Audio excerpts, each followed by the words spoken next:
今天是2018年旧金山的时间2月21号，现在是上午11点多吧。现在天气好一点了，看咳嗽好像似乎也好一点了。今天早晨起晚了，竟然没听见闹钟，或者听见闹钟，把闹钟关了也没起来。今天也是陪客户去那个，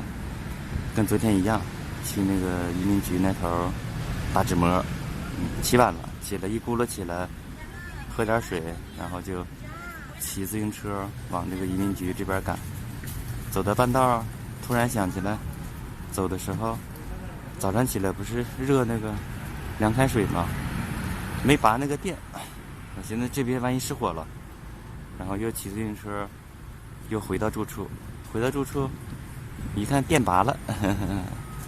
电拔了，完了顺便吃了几个橘子，又拿了一双筷子，然后就又骑自行车往这个移民局赶。时间正好赶上到这儿10点15就是也没迟到这个人走进这个房子，就是这边的 Broad Street 250号，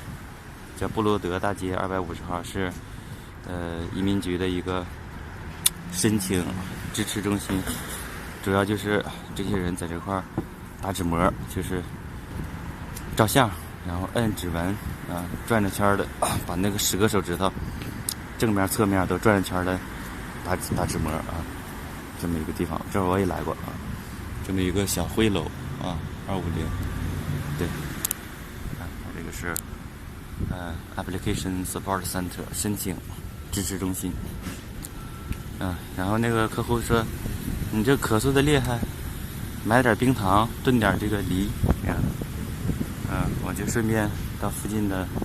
唐人街去看看有没有冰糖。